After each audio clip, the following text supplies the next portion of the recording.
Ya, mengapa pemerintah perlu membuat program asuransi wajib third party liability untuk kendaraan bermotor? Apakah bedanya dengan asuransi yang dimiliki pemilik kendaraan pada saat ini? Untuk membahasnya sudah bergabung bersama kami anggota Komisi 11 DPR RI, Kamrus Samad, dan pengamat kebijakan publik, Trubus Rahardiansyah. Pak Trubus, Pak Kamrus, selamat sore. Selamat sore. Selamat sore. Ya, terima kasih atas waktunya bersama kami di Prime Time News. Saya ke Pak Kamrus Samad dulu. Pak Kamrus, sejauh ini sikap DPR seperti apa melihat mengenai asuransi wajib kendaraan ini? Jadi pertama, kita perlu menyampaikan ke masyarakat bahwa tahun 2023 telah diatur di dalam Undang-Undang P2SK pasal 39A tentang adanya kesempatan bagi pemerintah untuk membuat program asuransi untuk masyarakat tertentu. Itu diberikan kesempatan di situ. Mas Keping, kalau kita lihat sebetulnya Mas Keping, spiritnya itu adalah untuk memberikan proteksi kepada masyarakat terhadap berbagai fenomena yang terjadi. Ya, fenomena yang terjadi apa? Misalnya kecelakaan. Ternyata karena ratusan ribu, berapa tadi data motor? Udah 100 jutaan motor, roda 2. Kemudian roda 4. Nah, sebelum masuk ke situ, di dalam spirit kita itu, kita melihat bahwa jauh lebih banyak manfaatnya apabila pemerintah diberikan kesempatan untuk mengatur regulasi, membuat regulasi pemberlakuan asuransi wajib untuk masyarakat tertentu. Kita mengkaji dengan 4 aspek, Mas Kevin. Pertama, dampak finansial. Apa sih dampak finansial yang ditimbulkan jika program asuransi wajib itu diberlakukan misalnya? Kemudian, apa sih dampak sosial? Lalu kemudian, dampak ekonominya. Lalu kemudian, apa dampak manajemen resiko yang muncul setelah pemberlakuan program wajib asuransi tersebut. Taruhlah misalnya masyarakat tertentu yang ditafsirkan pada pasal 39A, itu misalnya masyarakat yang memiliki kendaraan roda 2 dan kendaraan roda 4, lalu kemudian kita simplifikasi dengan nama produknya asuransi kendaraan, maka kita lihat lagi dampak finansial apabila warga masyarakat kita misalnya memiliki kendaraan roda 2, ada kecelakaan atau ada kehilangan, maka mereka tentu tidak akan mengalami goncangan keuangan apabila ada asuransi yang sudah memproteksi. Ya, jadi dari segi finansial, walaupun cuma yang sekarang menjadi pertanyaan itu kan yang tidak diharapkan, keuangan rumah tangganya, keluarganya tidak terganggu. Oke. Tapi sampai sekarang ini yang masyarakat kedua, masih bingung nih Pak Kamrus Samad ya. Terjadi kepatuhan masyarakat itu bingung regulasi. Ini preminya berapa, lalu jadi, kemudian bagaimana penyediaannya itu siapa gitu. Pak Kamrus ini bisa dijawab tidak?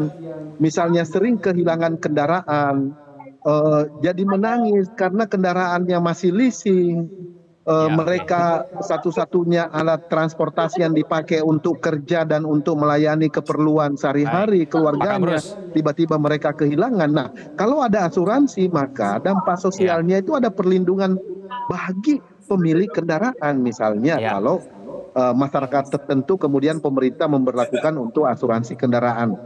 Kemudian dampak ekonominya tentu kita ingin mendorong industri asuransi kita mengalami peningkatan pertumbuhan yang kemudian membuka lapangan kerja baru. Nah, tinggal kita minta otoritas jasa keuangan nantinya, OJK, untuk membuat clustering. Mana asuransi yang sehat, yang akuntabilitasnya, governance-nya, tata kelolanya, fundamental keuangannya, integritas para pengelolanya itu betul-betul bisa memberikan menjaga kepercayaan masyarakat. Kemudian manajemen risiko itu justru memberikan dampak yang positif, Mas Keping. Karena peningkatan kendaraan akan risiko akan jauh lebih terkendali, dan itu harus diakui memberikan rasa solusi Oke, bagi baik. masyarakat pemilik kendaraan. Kalau seandainya pada pasal 39A Undang-Undang P2SK itu pemerintah Oke, menafsirkan masyarakat tertentu pemberlakuan asuransi wajib itu adalah masyarakat pemilik kendaraan. Nah, oke, empat dampak baik. itulah yang harus Saya kita saya berikan sosialisasikan kepada kesempatan dulu kepada masyarakat. Pak Trubus ya, Pak Kamrus ya, untuk Ya, menanggapi ya. Pak Trubus, kalau mengenai tujuan dari asuransinya itu saya rasa semua orang sepakat ya ini memang tujuannya baik. Tapi kemudian yang menimbulkan kebingungan itu adalah preminya besarannya berapa, siapa kemudian penyedia ya. jasa asuransinya, persyaratannya seperti apa, besaran yang dilindungi, nilai polisnya itu seberapa. Nah, pertanyaan-pertanyaan seperti ini menurut Pak Trubus sudah terjawab belum? Saya rasa belum itu Mas, belum ada gambaran yang utuh dari pemerintah. Bagaimana kemudian setidaknya benefit yang didapat loh dari adanya orang mengikuti atau menjadi eh, istilahnya anggota asuransi itu gitu loh. Artinya menjadi Hmm. eh, yang menurut saya perlu diperhatikan adalah bagaimana kemudian ketika manfaat-manfaat yang didapat itu tidak jelas, maka masyarakat akan beranggapan bahwa kewajiban itu seperti dipaksakan gitu. Meskipun kalau kita lihat apa yang dijelaskan Pak Kamras tadi, Kamrus itu sudah clear bahwa itu memang yang tujuan utamanya seperti itu. Tetapi bagaimana kemudian ketika skemanya belum jelas, kemudian benefitnya belum jelas, bagi siapa yang melaksanakan nanti karena pihak ketiganya siapa. Nah ini juga termasuk sasarannya sendiri, apakah sasarannya seluruh masyarakat pemilik kendaraan. Nah pemilik kendaraan ini kan jenisnya macam-macam. Ada misalnya Ya, roda 4 itu ada yang cc-nya 1000, ada cc-nya di atas 1500 misalnya seperti itu. Lah itu kan harus bisa dibedakan misalnya apakah mereka harus wajib semuanya. Nah kemudian juga bagi pemilik kendaraan roda 2 itu ada yang cc-nya 100, ada yang cc-nya 250. Nah mungkin yang 250 membayar misalnya separuh, atau kalau yang cc-nya 100 bisa free. Lah itu kan harusnya ada kejelasan menurut saya, Mas. Tapi kalau ya. misalnya itu dihantam promo semuanya harus sama membayar, nah ini yang menurut saya nanti pemerintah masyarakat akan berkeberatan, terutama masyarakat MBR berpenghasilan rendah. Meskipun Oke. memang konsepnya konsep gotong royong, tetapi tentu orang membayar asuransi kan berarti inginnya mendapatkan sesuatu, istilahnya Ya, mendapatkan kemanfaatan, punya harapan gitu loh. Nah sekarang ya. harapan yang didapat itu setelah apakah mereka hanya menunggu karena ada kecelakaan, hanya menunggu Ya. karena ada Oke. kejadian baru ada klaim-klaim. Nah itu kan klaim asuransi lah itu kan menurut saya juga tidak jelas gitu loh Mas. Jadi, yang kedua tentu Ya. bagaimana terkait dengan proses mekanismenya sendiri. Kalau misalnya terjadi tabrakan, menabrak, nah ini kan dialihkan ke pihak ketiga karena TPL itu kan pihak ketiga. Nah pihak ketiganya ini terus siapa? Nah itu yang harus Oke. sampai Ya. hari ini kan belum jelas pemerintah mau membentuk yang ini apa yang sudah ada atau membentuk baru atau menguatkan sudah ada misalnya Ya. asuransi jasara harja yang selama ini terkait dengan kecelakaan. Nah kemudian Oke. mau ditambahkan lagi asuransinya dengan asuransi barang misalnya Ya. properti Baik. misalnya kan seperti itu Mas. Jadi menurut saya ini harus ada kejelasan sehingga publik tidak menerka-menerka, paling tidak memang menurut saya ini dalam penyusunannya perlu ada partisipasi publik Mas. Jadi Ya. masyarakat itu dilibatkan kan ini kepentingan orang-orang banyak sehingga Oke. dalam hal ini tidak terkesan elitis sehingga segala sesuatunya bisa menjadi istilahnya itu istilahnya gotong royongnya itu betul-betul terasa gitu Oke. loh Mas. Ya, baik. Saya kembali ke Pak Kamrus Samad. Pak Kamrus Samad, ini kan kita masih menunggu peraturan pemerintah ya, lalu kemudian nanti akan dibahas lebih lanjut Iya. oleh OJK. Tapi di DPR sendiri sudah ada hitungan atau gambaran belum ini kira-kira preminya besarannya itu berapa yang kemudian supaya tidak membebani masyarakat ini? Nah, kalau mengenai premi tentu bukan ranahnya DPR, Mas Kevin. Nanti kita bisa meminta dari otoritas jasa keuangan kira-kira simulasinya seperti apa, ya. Cover yang di cover apa saja, cover proteksi terhadap asuransi yang akan diwajibkan kepada pemilik kendaraan itu komponennya apa saja. Kemudian tentu jenis-jenis produknya apa saja, kemudian preminya berapa nilainya, kemudian manfaat secara keuangan apa, manfaat untuk proteksinya apa, manfaat sosial dan lainnya itu seperti apa kira-kira yang dari perspektif industrinya yang kita mau dengar. Dan tentu kita akan meminta dari otoritas jasa keuangan simulasi-simulasi tersebut. Pendapat dari Pak Trubus tentu menjadi masukan yang berarti ya. Kita juga terima kasih kepada Metro TV karena membuka ruang publik dalam merangkum berbagai perspektif dan aspirasi dari masyarakat. Ada clustering misalnya terhadap pengguna kendaraan, jenisnya, nilainya, kemudian mempengaruhi preminya nantinya dan juga manfaatnya. Nah, itu semuanya yang kita belum punya simulasi tentang hal tersebut. Nanti mungkin akan diatur pada peraturan implementasinya yang akan dibuat oleh otoritas jasa keuangan. Dan itu biasanya OJK menggelar diskusi dengan berbagai stakeholder terkait, baru kemudian mereka merumuskan dalam bentuk peraturan implementasi, apakah melalui POJK dan seterusnya. Begitu Mas Ken. Oke, baik Pak Trubus, kalau menurut Anda sendiri ada tidak sih besaran yang ideal gitu? Besarannya, nilai preminya berapa per tahunnya supaya kemudian tidak membebani masyarakat?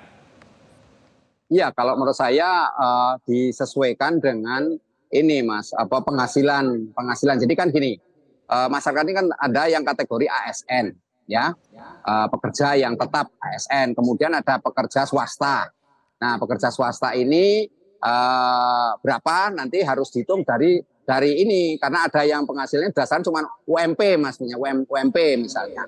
Nah, kemudian ada lagi pekerja yang kategori pekerja mandiri misalnya. Itu berapa? Kalau misalnya itu seperti tukang ojek misalnya, ojek pangkalan itu paling sehari dapatnya 75.000, kan nggak mungkin harus membayar preminya itu di atas kemampuannya, atau misalnya taruhnya 250.000, kan mesti berat Mas gitu. Jadi menurut saya ini memang harus disesuaikan kondisi masing-masing dari masyarakat itu sendiri ya, artinya pemilik kendaraan gitu. Yang kedua, saya rasa yang paling ideal ya rentang-rentang antara 100 sampai 200.000 itu gitu. Artinya jangan lebih dari 300.000 Mas gitu. Karena lebih dari 300.000 sementara masyarakat itu sudah berkewajiban yang lain, karena ada kewajiban tentang pembayaran BPJS lah, kewajiban-kewajiban yang lain yang selama ini harus ditanggung oleh masyarakat. Sementara kondisi ekonomi kita juga nggak baik-baik saja. Karena apa? Karena pertumbuhan ekonomi kita meskipun 5% di atasnya, tetapi masyarakat ini kesulitan mendapatkan pekerjaan, kemudian penghasilan juga tidak menentu. Lah kan tidak mungkin kemudian mereka harus membayar sejumlah yang kita tetapkan misalnya 250.000 misalnya, yaitu kan sesuatu yang memberatkan. Yang ketiga menurut saya terkait dengan benefit ini memang penting juga ya, artinya misalnya kalau orang yang tidak pernah terjadi kecelakaan, tidak pernah ada klaim sama sekali, lah itu harusnya ada benefit yang dia dapat, misalnya bisa dicairkan suatu saat nanti untuk keperluan menambah kemampuan pendidikan misalnya, meskipun pendidikan sudah ada bansos sendiri, ada bantuan sendiri, tapi bisa saja karena keluarganya besar atau anaknya lebih dari satu atau lebih dua yang sekolah, nah sementara dia hanya penghasilannya istilahnya cuma tukang ojek atau pekerja mandiri atau freelance, lah ini juga bisa ada kemanfaatan gitu loh Mas, sehingga mereka ada harapan. Tapi kalau misalnya nggak ada lah itu sulit. Nah, yang ketiga memang ini pemerintah menurut saya perlu membebaskan bagi mereka yang tidak mampu gitu ya. Karena kalau lihat pasal 39A itu kan disebut masyarakat tertentu ya. Masyarakat tertentu itu masyarakat yang kategorinya adalah bisa diambil ya istilahnya diperoleh untuk membayar asuransi itu. Karena kata-kata itu kan dapat, karena dapat itu kan bisa iya bisa enggak, bisa dilaksanakan atau tidak gitu. Jadi maksud saya di situ hanya diwajibkan bagi mereka kendaraan, misalnya mobil kendaraan baru yang mungkin CC-nya misalnya kalau CC-nya istilahnya 1.500 ke atas misalnya, lah itu mobil misalnya dapat, nah itu dapatnya berapa, atau yang CC-nya cuma 1.000 mungkin dapat separuh misalnya seperti itu Mas. Jadi ada klaster-klasternya itu gitu loh Mas, supaya masyarakat itu nggak merasa terbebani, merasa ini bagian dari seperti dipaksakan begitu loh Mas. Oke, baik, kita akan tunggu nanti ya pembahasan di tingkat eksekutif, lalu kemudian supaya nanti bisa ditindaklanjuti oleh OJK supaya kemudian keluar peraturan yang lebih rinci begitu. Terima kasih Pak Kamru Samad, terima kasih Pak Trubus sudah bergabung sama kami di Prime Time News. Selamat malam. Jelajahi cara baru mendapatkan informasi. Download Metro TV Extend sekarang.